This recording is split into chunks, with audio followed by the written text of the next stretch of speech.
Hello, everyone. Welcome, welcome. As you're coming in, feel free to jump in the chat and introduce yourself, where you're coming from, city you're in, what organization you're representing, and you can start to get to know folks in the chat.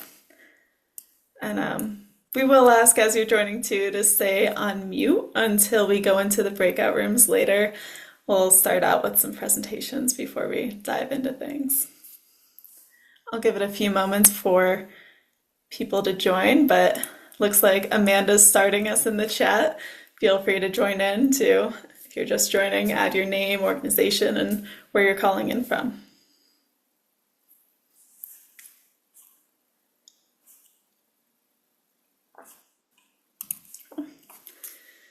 And it seems like we're settling out with folks joining, so I'll jump in. My name is Kira Higgins. I help manage Next Cycle Michigan, and I'm specifically involved in these circular economy grants. So excited to share these. This is the second round that we are doing for circular economy grants. So we're excited to see some more projects coming in. And we're actually going to kick things off with a poll here, just to gauge the room. So we're really curious to hear what you're interested to learn about, and hopefully we can answer all the questions that you have today. If not, there's always other ways to get in touch with our team, but really want to understand what aspects of the grant you're interested to learn, whether it's project eligibility, whether it's types of expenses, match expenses may have questions on, preparing the application, or if there's anything else that may be on your mind. So hopefully you're all seeing the pop-up that showed up about questions.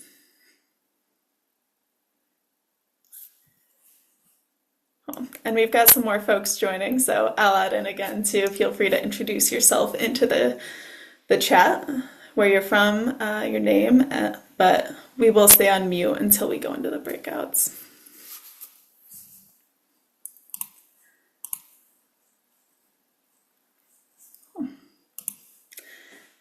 And Emrad, are we able to see the results from the poll?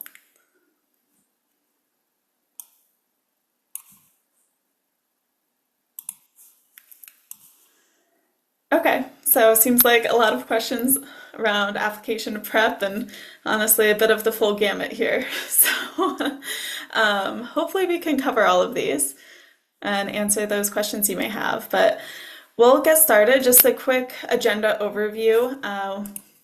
Next Cycle Michigan is funded by EAGLE, the State Department of Environment, Great Lakes, and Energy. So EAGLE's funding these grants to help your projects move along. So we'll start out with a welcome from Julie, and then I'll go into the overview of the grant itself, go through a bit of the resources and tools that are available to you, and then there's going to be time for Q&A in breakout rooms, so you can ask about your specific project and any questions you may have. But at this point, I will hand it off to Julie. Thank you for joining us.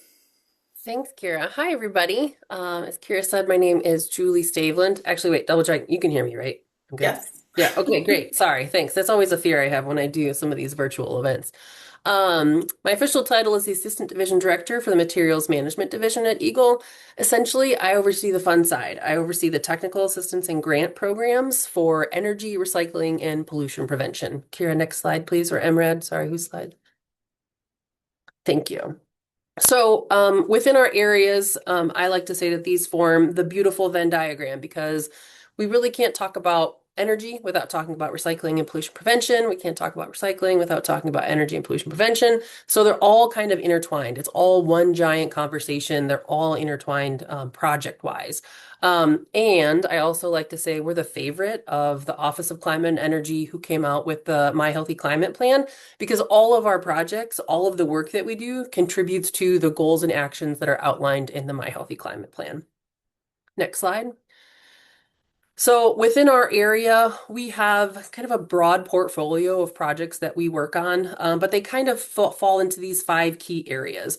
we're really targeting programs that assist local governments, communities, and businesses across the state to kind of meet them where they are and expand in areas of energy pollution prevention and recycling. Really trying to move that needle when it comes to energy efficiency, electrification, renewable energy, reducing the amount of material that we need and the products that we make, making sure that the excess material that's made through that manufacturing process is diverted from landfills and is actually back into the circular economy or recycled appropriately. And then really ensuring that there's equitable access across the state to recycling infrastructure, really beefing that up and increasing it, as well as, why all of you are here, really expanding our circular economy within Michigan. Next slide. So for us, what we really want to focus on and highlight is we see the circular economy work as critical to Michigan's climate future, right? All of our projects, whether we're talking about electric vehicles or energy security, or economic development and jobs and workforce and really growing the economy, it can all tie back to the circular economy initiatives, right? It keeps the materials in use, so we're not having to get virgin material. It makes sure that we're reducing waste and not sending more material to our landfills and keeping those critical minerals and those valuable resources in the supply chain and in our economy, and really avoiding some of those upstream emissions.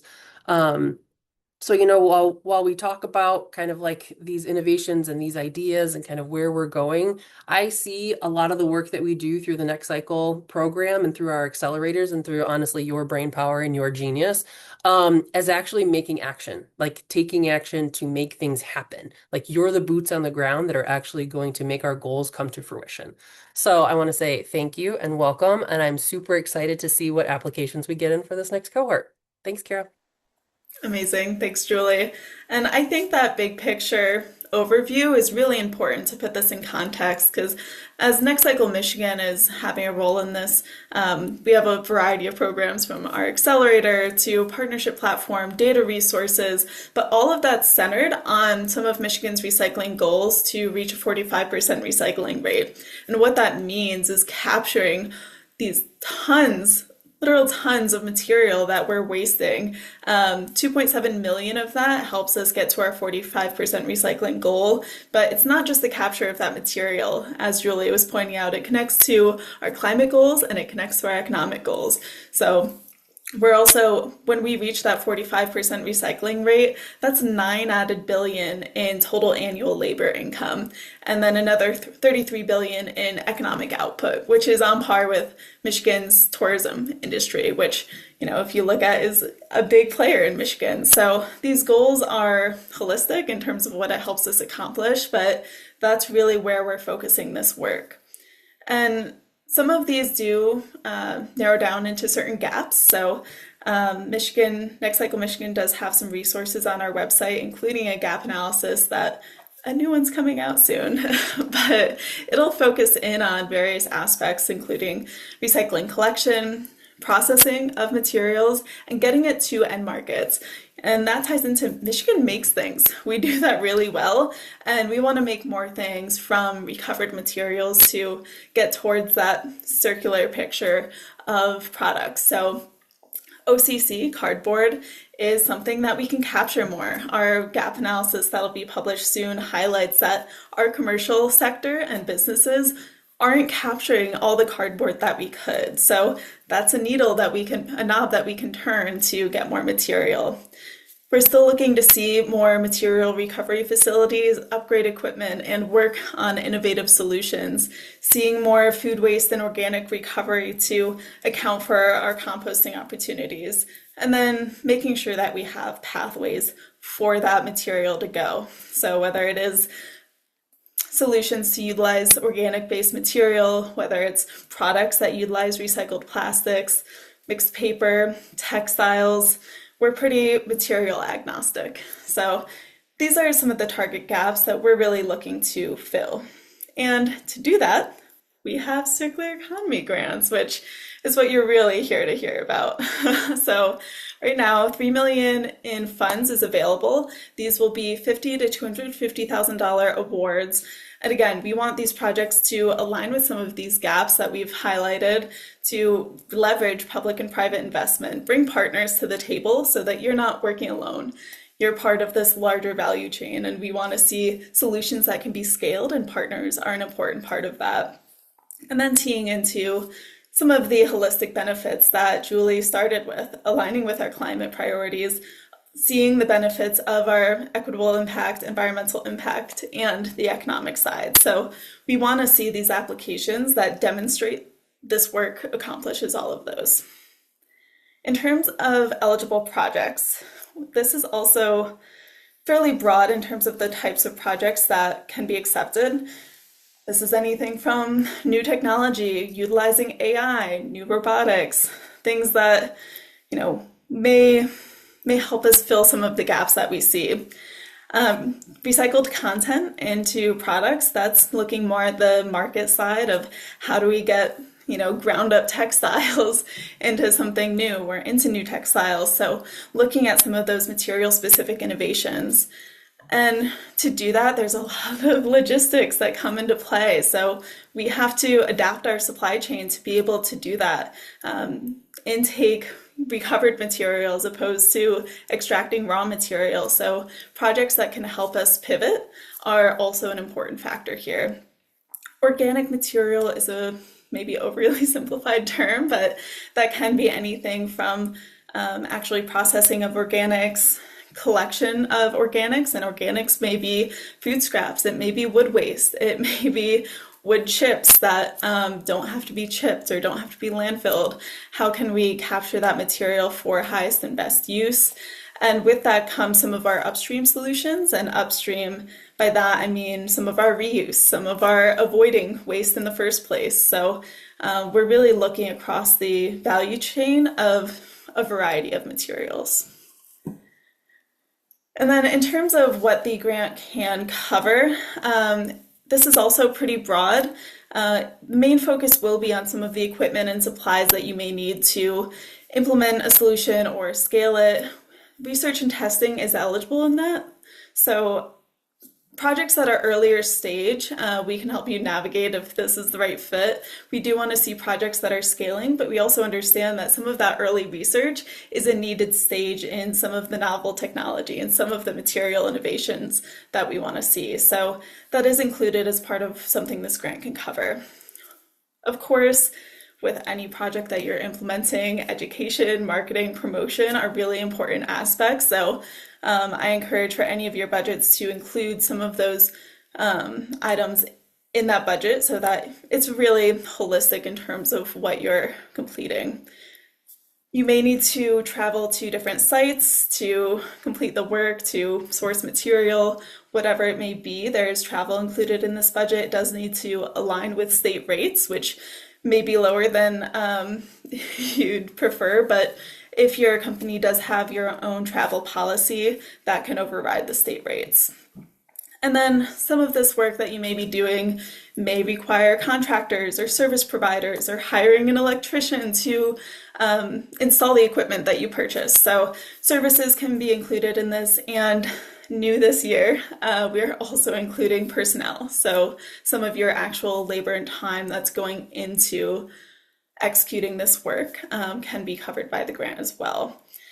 On the flip side, I will note with personnel, that doesn't include holiday or vacation time. This is time towards the project itself. And then property, this is not something that can be purchased as part of the grant, but when I go into details about match, there are some of these that can be included in your budget.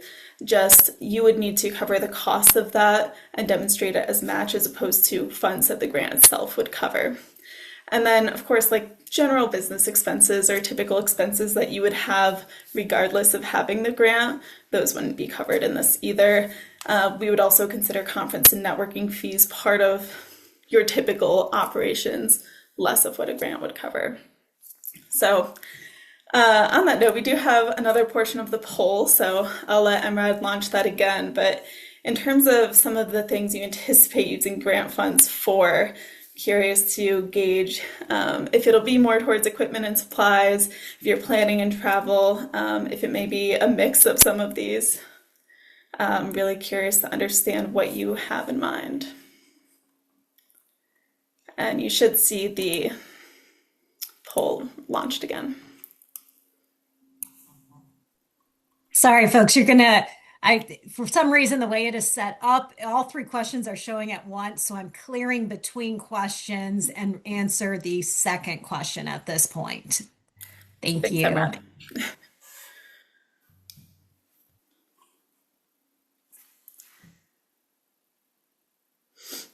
And yeah, as you're filling that in too, I'll add, as you have questions about building your budget or what type of expenses are eligible or not, we can always meet with you to help with determining what may be a good fit.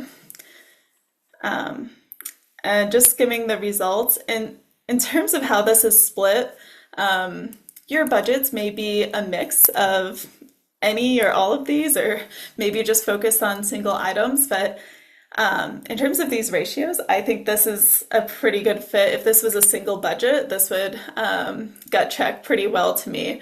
That majority is going to be focused on some of the real equipment and supplies to make the work happen. You've included marketing and promotion, and some of these other costs are the reality of this work. So just in terms of a gut check, that's helpful. So related to expenses, these grants do require a match.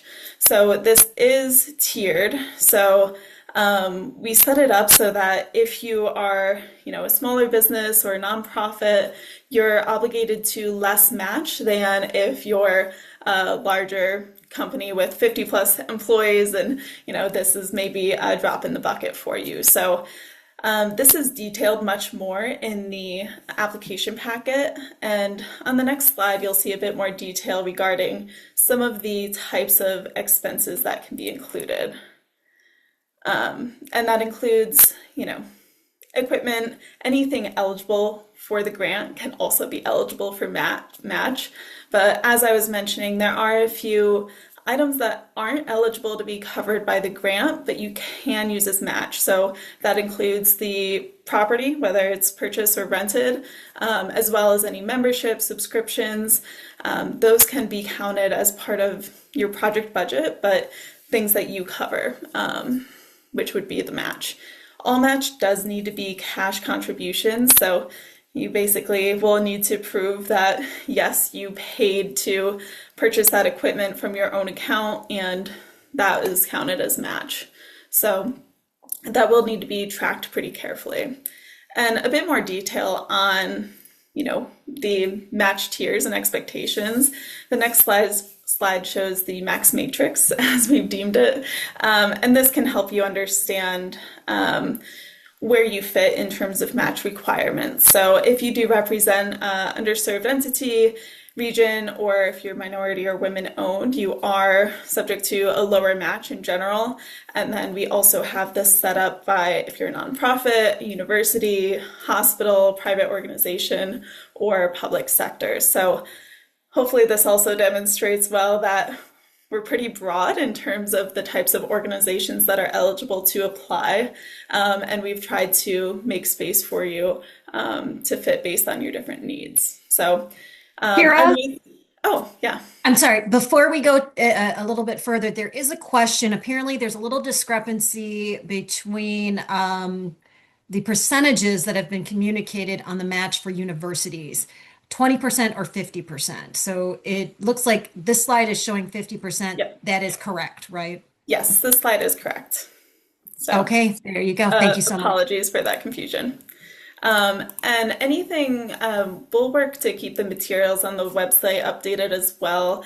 And as there's questions or things that we can help expand on, we can always publish those. But this is what's in the application packet. So that has more detail of the match eligibility and the tiered requirements, as well as the formula that's used to calculate match, which is really just what your grant ask is and what you're putting towards the table.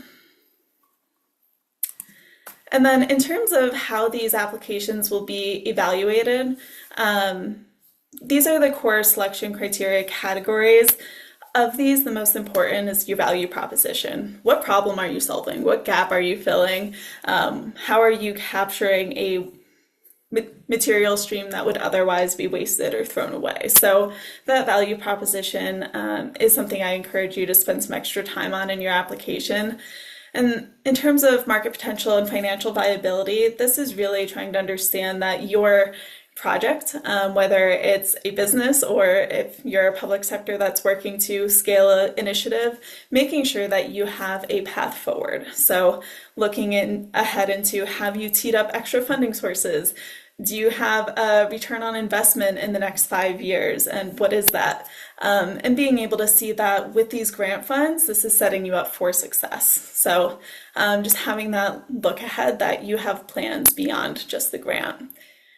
And then going back to some of the holistic impacts that Julie helped tease a little bit, the equity potential, economic impact, and environmental impact criteria are all factors that you'll want to consider in terms of what does your project accomplish, not just on the surface level, but within your community, within your region, with the end of life of the product itself, with capturing maybe a wasted product from a community, is that helping solve someone's problem? So those are some of the things to be considering there. And then, of course, your project team itself, who your partners are, who you have at the table in terms of expertise, and making sure that you're ready to go. If you're awarded these grant funds, that you're ready to hit the ground running to execute.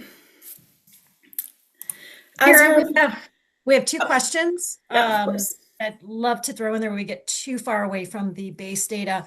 There was one, if we could clarify on the match requirement for small nonprofits. Again, could you clarify the match for those? Yeah, and Brad, if you're able to go back to that match matrix, so if your nonprofit has less than 20 employees, you're only required to have a 10% match. If you're a larger nonprofit, you'll be required to the 20% match. All right. I'm sorry. And then So the other question that was on there, one said 0 and one said 10%. Okay, it is the 10% match that you're looking at for these smaller nonprofits. yeah, apologies. The other slide may have been from our prior cycle. We've actually updated the match requirements for this cycle. So 10% is the minimum match for any entity. And then the other question is the grant also applicable for battery repurposing? Absolutely. Awesome. Thank you. And folks, you can keep your questions coming in the chat. We'll also have opportunities to go into breakout rooms and ask more specifics, but let's keep rolling. Cool. And so probably the most important part of your application, I would consider, is the work plan and the budget. The narratives in the application allow you to demonstrate the why your project matters. The work plan is where you're outlining what you're going to do, how you're going to do it, and when it's going to happen. So having a really clear work plan allows the reviewers to understand what your project is going to accomplish and what grant funds will be spent on. So there should be a really close connection between your work plan and your budget to make sure that equipment purchase in your budget ties back to you upgrading your facility as task 2 or wherever it may end up in your work plan. So we do have templates that we encourage you to utilize, and our team can always be available to help review and refine this as you're preparing your application. Just a few tips on the budgets too. In general, you should consolidate some of the expenditures. So here you can see that under equipment, we included, like, if you're getting a shredder and a press and some processing equipment to go along with your project, that can be one line item, as similar to contractual labor or supplies. Those can be generalized in different line items so that you don't have to have each thing itemized in your budget. The budget template only goes up to 10 line items, so that's by design to help you kind of consolidate some of the common types of expenses that you may have. If your budget requires more line items, we can of course help with that, but I definitely challenge you to see where there's ways to simplify your budget. Definitely make sure there's a connection to the work plan, as I mentioned. Reviewers should be able to make a clear connection between the tasks that you outline in the work plan and what's being purchased. In terms of the budget, there may be things that help your project that don't necessarily relate direct to the project itself, so you can exclude those from the grant. And similar to the match requirement, once you hit your total grant request and your match requirement, we don't need to see the extra budget items. So some of these projects may be $1 million projects, but the grant is only up to $250,000. So you don't need to put in your full project budget here, just what you plan to request in grant funds. And in terms of the budget template, I do want to call out that the match will automatically be applied to each line item. So once you submit the required match in the cell, that'll auto-calculate for you. And then in terms of the work plan, more specifically, I do encourage you to try to refine and consolidate things as much as possible. You may start with a work plan that's really long, and it may be clear to you, but try to put yourself in the shoes of someone who may not know anything about your project. And I think that'll help you refine it to be a bit more clear and concise and stay on topic with what you're using the grant for. Keeping that connection between the work plan and budget. Ideally, your tasks in your work plan are going chronologically. Maybe they're organized by phase or just order of operations of how things will roll out, and that'll help inform your timeline to keep things relevant. And in terms of how much to ask for, right size your budget for the project. You can ask for grant funds anywhere from $50,000 to $250,000, and that depends on your project needs. So I'm sure all of you could easily utilize $250,000, but if your project's much smaller and you've overinflated the budget, that'll probably be obvious to reviewers. So just keep in mind what you need and what helps you accomplish your goals. And just a little preview on if your project's selected. So we will be selecting 20 grants. You'll receive a grant agreement. This will be an opportunity during this phase to refine your work plan and budget if there's any changes needed. The review process will be a few months, so things may change in that timeline. So when we're establishing that grant agreement, that'll be a window to make adjustments. But for your grant timeline, you will have 16 to 18 months to complete the project. So keep that in mind as you're preparing your work plan and budget of what's realistic to happen within those 18 months, so that it's realistic for you to accomplish. We will require quarterly reports. With that, reimbursement requests will need proof of payment. You'll be able to submit reimbursement requests on a regular basis. As you pay for things, you can submit them for reimbursement at any time to be processed. And then you'll meet with our staff as well for regular progress check-ins and, of course, having a final report to go along with things. And then just a little bit more on the reimbursement of funds. All funds are reimbursement based. We do have a pathway for advanced funds.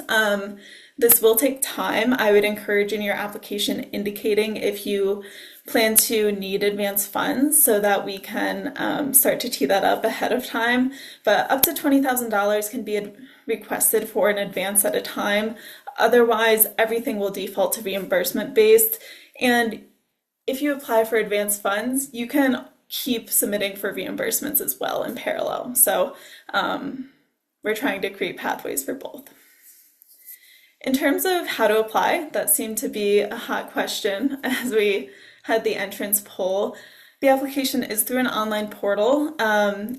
It is one shared profile. So if you've applied to Next Cycle Michigan Accelerator or to other Eagle grants, we utilize the same online platform. So that contact information is shared between them.